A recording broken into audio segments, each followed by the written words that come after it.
안녕하세요. 어디까지입니다. 오늘 주식 분석 어디까지 해봤니에 대한 종목은 고바이오랩입니다. 본 종목을 분석 요청하신 분은 이정관님이 되시겠습니다. 분석 목차는 지난번 올려드렸던 알루코와 동일하고 본 분석과 투자 의견은 개인적 견해이므로 종목 추천이 아닙니다. 투자에 대한 모든 책임은 투자자 개인에게 있음을 다시 한 번 더 인지하시고 참고해 주시면 감사하겠습니다. 고바이오랩이라는 기업은 마이크로바이옴이라는 유전체를 이용해서 신약을 개발하는 바이오 업체입니다. 여기서 말하는 마이크로바이옴은 생활 속에서도 많이 밀접하게 접해 있는데 프로바이오틱스가 그 중 하나가 되겠습니다. 마이크로바이옴에 대해서 더 궁금한 게 많으신 분들은 네이버에서 검색을 통하시면 많은 자료가 있기 때문에 참고해 주시면 감사하겠습니다. 먼저 고바이오랩에 대한 사업 현황입니다.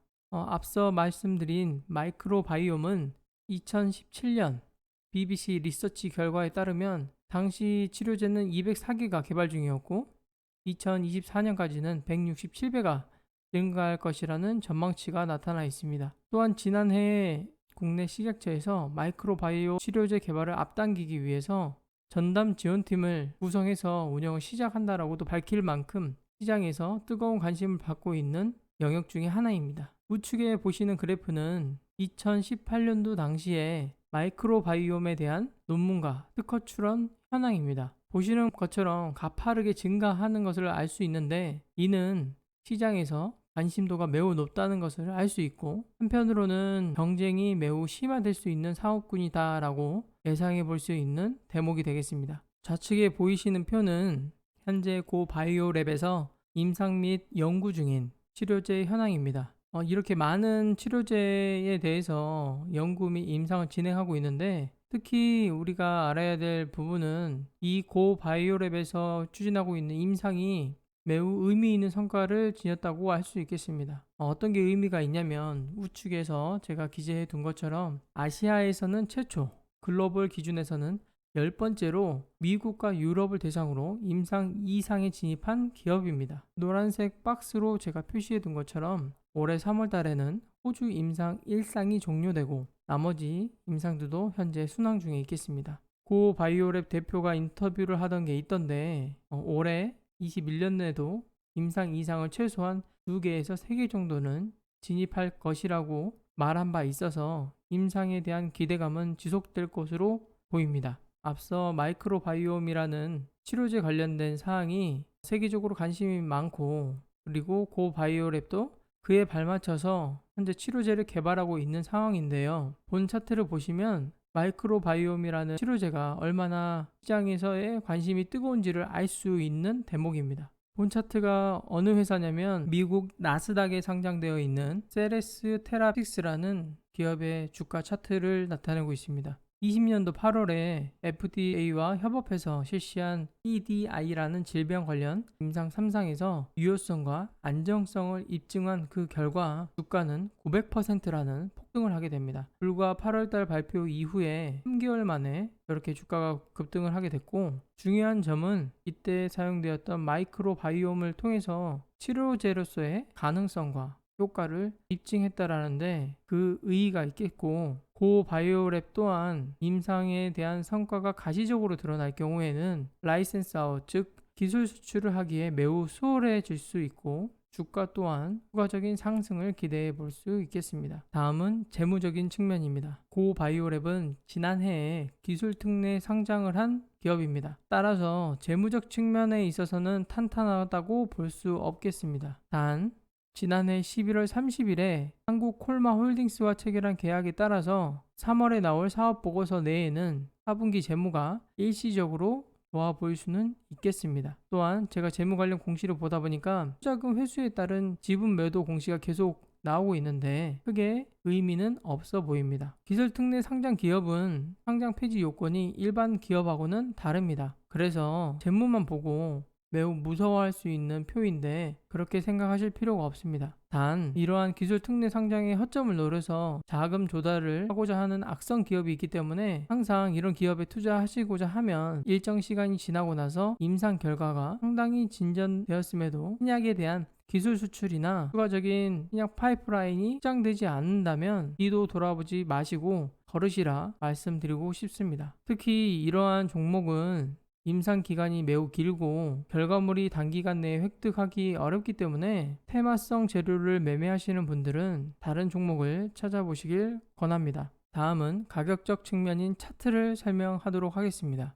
최근 상장된 지 얼마 안 됐기 때문에 사실 차트로 100% 의미를 부여해서 분석하기에는 다소 제한사항이 있습니다. 대부분의 종목마다의 파동이 있고 각각의 종목이 가지는 힘이 있는데 이 종목은 그것을 100% 확인하기란 다소 어려움이 있다는 점을 인지하시고 봐주시길 부탁드리겠습니다. 보시는 것처럼 상장 이후에 횡보하고 나서 68,000원이라는 신고가를 뚫어주고 나서 현재는 가격 조정을 하고 있는 구간입니다. 일부 아쉽다라고 제가 생각이 드는 점은 이 49,000원, 5만원 선을 잘 지지해주고 다시 우상향을 하는 그런 그림이 나왔으면 참 좋았을 것 같은데 강력한 지지선이었던 49,000원, 5만원 선을 이탈했다는 것에 조금 아쉬움이 남는 차트라고 할 수 있겠습니다. 그래도 조금이나마 괜찮다라고 생각이 되는 건 앞서 11월에 들어왔었던 이런 수급들과 12월에도 들어왔던 이 수급이 아직 이탈한 것은 아니다라고 생각해 볼 수 있겠습니다. 현재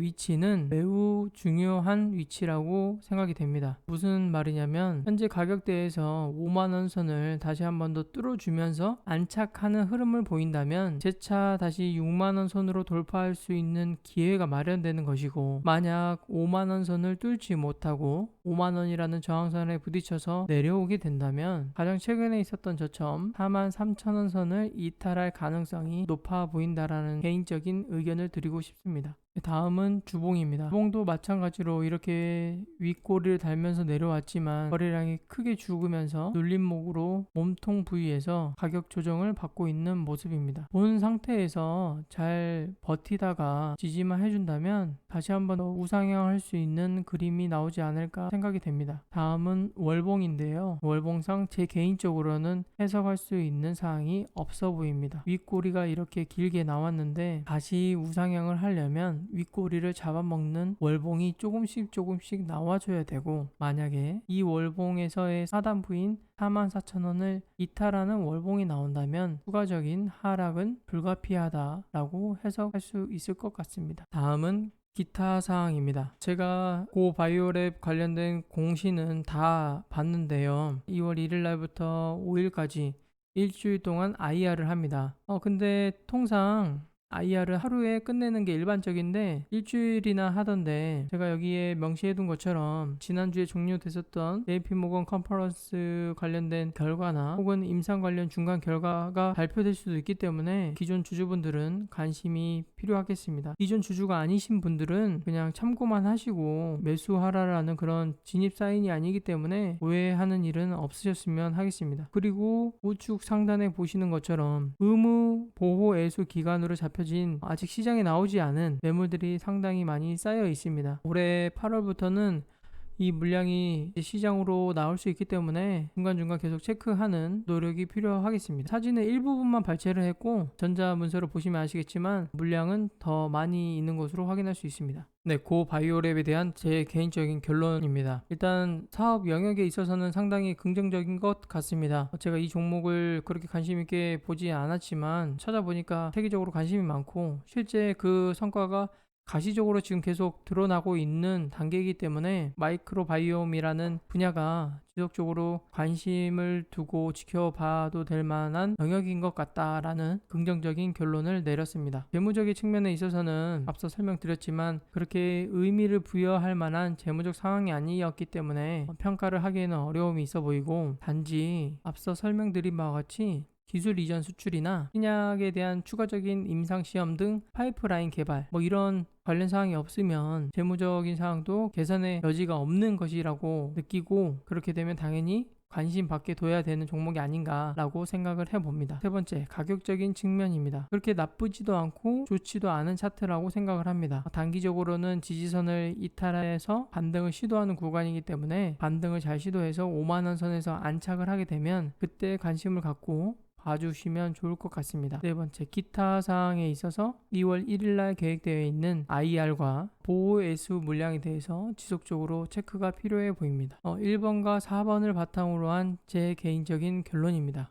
3월에 종료되는 호주 임상에 대한 결과 또는 라이센스 아웃을 바라는 것 외에는 예상 시나리오는 없어 보입니다. 더욱이 현재 수급이 반도체나 전기차, 해운 쪽 이런 식으로 타 섹터로 지금 수급이 쏠리고 있기 때문에 단기간 내에 수익을 극대화할 수 있는 위치는 아니라고 보입니다. 물론 2월 1일자에 예정된 IR에서 빅 이슈가 나오면 가능하겠지만 저는 보수적으로 늘 생각하기 때문에 접근을 안 할 것 같습니다. 만약 43,000원을 이탈할 경우에는 대응이 필요하다라고 생각이 됩니다. 다시 한번 말씀드리지만 제 개인적이고 주관적인 견해입니다. 본 종목에 대한 주주이신 분들께서는 기분 상해하시거나 오해의 소지는 없으셨으면 합니다. 저는 틀린 게 아니고 다른 사람이기 때문에, 또한 본 영상을 보고 계시는 분들 또한 틀린 게 아니고 다른 생각을 할 수 있다라고 생각을 하고 저 또한 그렇게 생각할 수 있다라고 받아들여 주시면 감사할 것 같습니다. 아무쪼록 오늘도 이렇게 시청해 주셔서 감사하고 구독과 좋아요 부탁드리겠습니다. 감사합니다.